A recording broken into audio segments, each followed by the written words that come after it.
So I've actually, as a Smash coach for U of H, I've made a lot of planning around this guy for sure as well. So definitely know that he's a formidable player as well. So SHADIC, if one player is playing out of their mind, the other player is not playing all that, it could go either way. So we're gonna have to see how it goes though. Yeah, we'll see if he can be a DoritoBandito, steal that Dorito right off of SHADIC's jersey. Shout out to Stride Esports. They've been doing a lot for the scene, and definitely giving this kid a chance to shine has been a big part of it. DoritoBandito did get the first hit, but SHADIC going to be the one opening up for the combos, pushing him over into the corner, getting things started. Definitely an advantageous matchup for Corrin. Yeah, absolutely, especially because Mario is a little bit stubby. Obviously he wants to get his hands on you and has a ton of combo potential, and obviously has like good out of shield options. But like you said, Corrin able to just kind of stuff out Mario and not let him go in. And that's going to be the big important part right here. Good air dodge right there. That was a really good falling down here as well, because you don't want the strong hit. You want the weak hits to kind of keep Corrin on that platform, and then you can combo again. Whoa! Down smash connecting in a fun way, but DoritoBandito a little bit too aggressive off stage there. Does give SHADIC that stage control back. Great parry on that Nair too. SHADIC knows you're not just going to empty land after that cape. Too much floatiness there, and does clean up that first stock, but things still very close, and that is because DoritoBandito has put in a lot of work to make sure that, for one, he's not giving SHADIC a lot of data very early on. He's doing a really good job of mixing up his movement, and I think in this matchup doing the right thing, which is playing a very grounded game against Corrin, not trying to challenge her air-to-air. Yeah, I will say I'm curious to see what the thought process is challenging that up B as well. It feels like every time Doritos try to get something going, it just loses to the up B, right? So that's really scary to deal with. You don't want to get reversal off stage or anything like that. But now we're starting to get into up smash, down air, back air territories, and there it is. Not too bad right now. One Mario combo, two Mario combos, and it's back to even right here, even at 91. Corrin's got a fair bear of her own. We saw Wolf earlier, now we get to see the other one. And yeah, SHADIC's going to continue to pile on that damage. A little bit aggressive trying to drift back on stage, but good. Going back to the ledge for DoritoBandito. He's doing a great job of recovering. Getting off the ledge, SHADIC has gotten his number a couple of times. It's been that back air with DoritoBandito trying to jump off the ledge twice now. Yeah. But aside from that, getting back to the ledge in the first place, not always easy against Corrin. We're going to see him do it yet again here.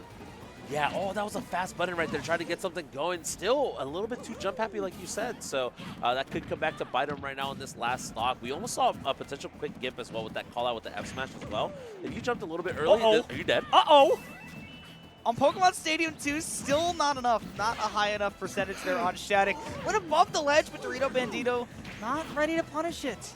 Yeah, I think that high up B is just because Dorito's been so willing to go off stage and punish SHADIC or try to hit SHADIC, which is kind of was a get off me tool. Unfortunately, not able to pan out the way they wanted to. That was a really early up B though. Honestly, I like it.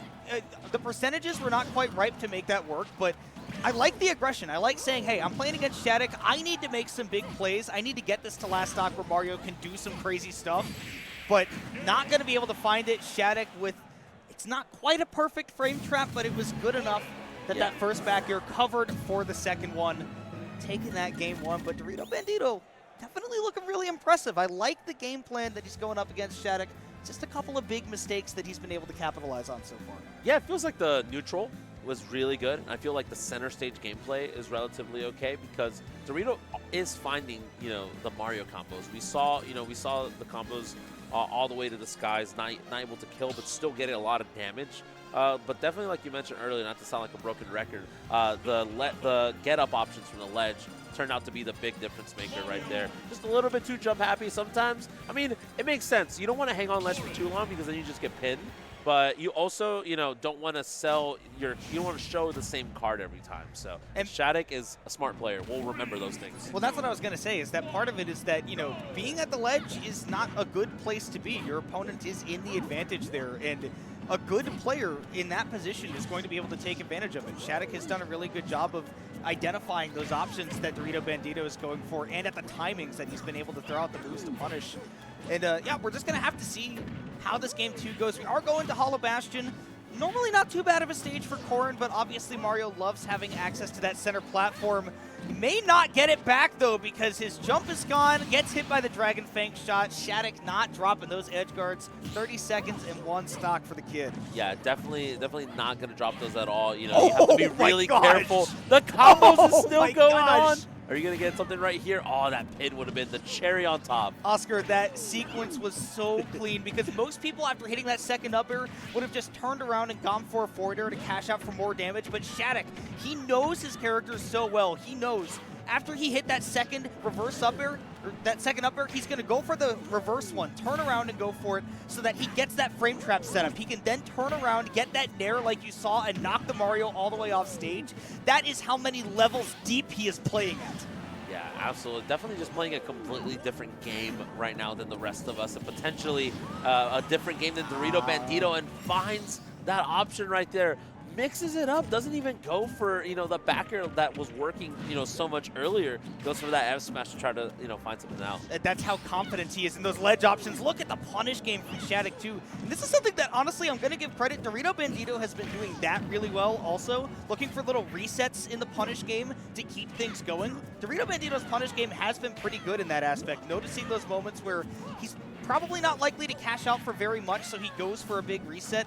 SHADIC showing him exactly how to do it with another character as well. Good drift to get back to the ledge, but still, SHADIC working on a 3 stock, and he went for it, but he's only going to get 2.